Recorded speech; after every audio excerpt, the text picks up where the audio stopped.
Okay, so after a long, I think 6-month hiatus of making videos, I am back, or I've decided to commit to making them again. I've got a sheet here kind of with some brief points I want to make, because I think it's cool, like, kind of reciting it off the dome, but then again, I don't want to be umming and ahhing constantly. So yeah, basically the reasoning as to why I took a break and took a step back from making videos is I just had to kind of preserve myself in the moment, because this last 10-11 months I've been kind of caring for someone close to me, and as a result I haven't always had the capacity to want to do things like this. I kind of sharing my experiences, and my cup was empty, so I couldn't really, like I say, commit to doing it. So I took a step back to preserve and recalibrate myself, and it's been a long period of experimentation and understanding and lots of help from different people, but basically, yeah, so I'm kind of back now at a point where I feel ready to then commit to do this again. So yeah, I kind of had bouts of low mood. I think especially as well when you're dealing with someone so close to you, it can be especially hard to then prioritize yourself in that. I guess I kind of lost myself in the process and what things are important and matter to me, so that then meant I naturally felt worse about myself. So I dealt with periods of low mood, and not like anxiety or anything like that, but just, I was kind of unmotivated, didn't really want to do anything for myself, and that in turn then exacerbated the feelings of low mood. Luckily I had like lots of help to kind of help me recalibrate and get back on track. I've got a girlfriend who is great. She actually provided me with a low mood and anxiety sheet booklet from Exeter, the Uni of Exeter. And then when I actually was referred to I referred myself to Health and Mind, the lady Jess, she suggested the exact same booklet, so that's quite funny and ironic. But yeah, so I guess having those two, and allowing myself time to kind of, I guess, sit with those uncomfortable thoughts and feelings and understand as to why I might not act upon them, in the sense of doing things that are beneficial and positive for me, which will then help me deal and build my capacity for myself. And I think that's why I'm gonna title this video, delegating your energy and building emotional, I guess, capacity, because I've got to a point now where I feel like I can manage. The environment hasn't necessarily changed too much at home. It's still kind of ongoing, and it's still a bit of a process, but I've learned ways to manage the stress and manage and build my own capacity through delegating my energy and my time wisely, or more wisely. So I, through my own recovery, as I've kind of outlined in my previous two videos, or my first video mainly, is for me exercise is super important for me.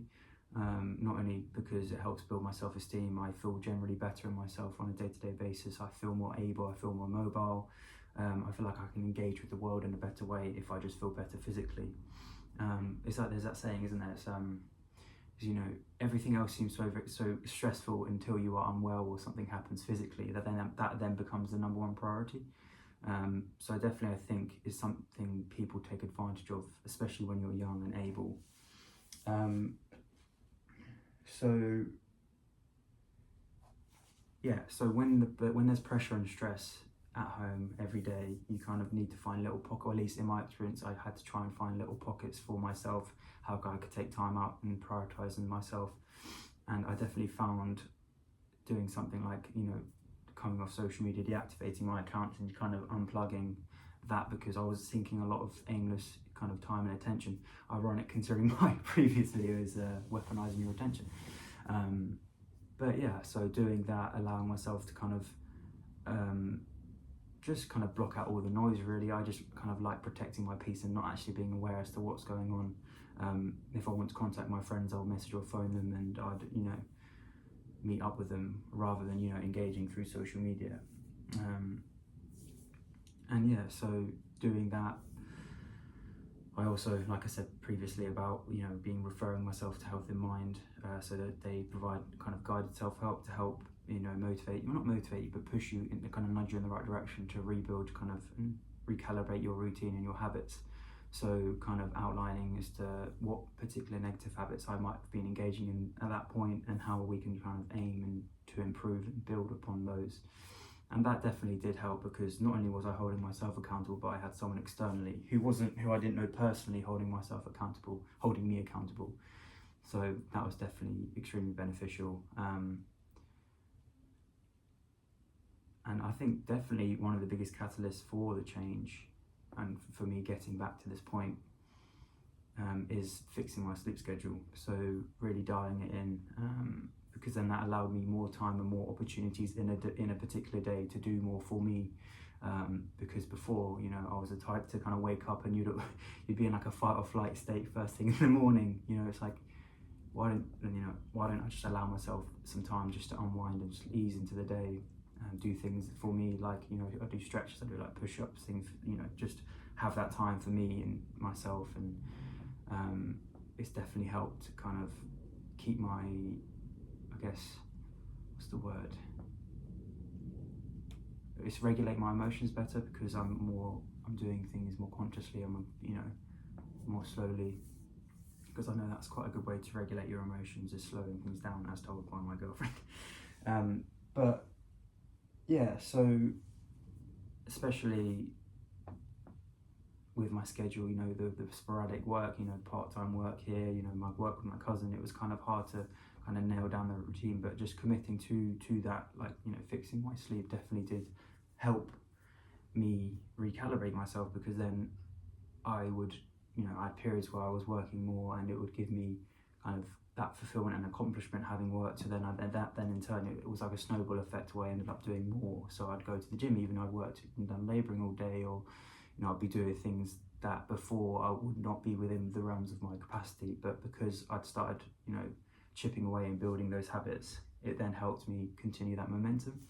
And I think one of the most beneficial things for me as well, is advice I've given to people before, is not necessarily talking about your ambitions or things you want to do, because I feel like it's almost like a perpetual form of like motivation, because internally, you're on your shit, you're ticking off the boxes, and you don't have that need, or you're not looking to seek that external validation. And I think definitely I fell into that trap.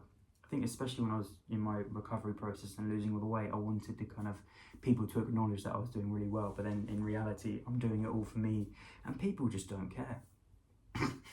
But yeah, so kind of committing to myself and doing that, then yeah, it was just a snowball effect. And then now I very fortunately have got a full-time job. I now am back working as a chef. So an extremely demanding and stressful job. My contracted hours are 45 hours a week, so it's not for the weak.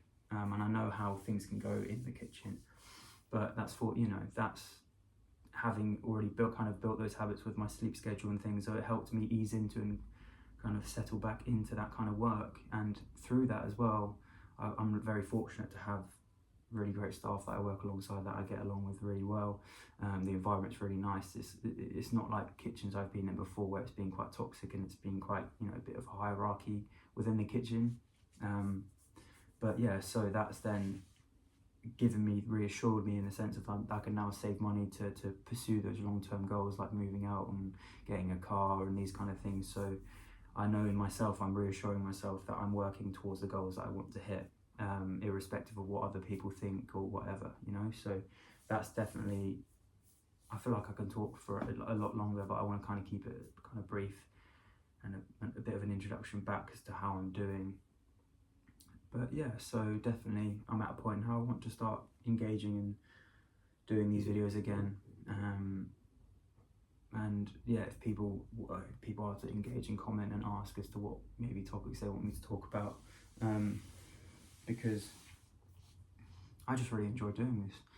Like I said before, doing the expert by experience stuff with the NHS has really been beneficial for me, not only in my recovery, but kind of helping me understand that I actually really love helping people, and just being that kind of person, because that's true to my nature and my authentic self. So yeah, but definitely I'm eager and happy to be able to do this again, because for a long time I didn't think I'd be able to sit in front of a camera and talk openly about how I was feeling and my emotions, because it wasn't very good at that point.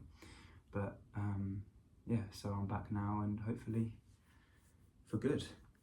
I'm not sure as to how often I plan to do videos, but I definitely do think maybe once a week or once every 2 weeks, because I want to make sure that I want them to be of value. I don't want to just be spewing out kind of aimless content. But yeah, no, I appreciate you watching if you've made it this far, and yeah, please let me know if there's anything else you want me to talk about.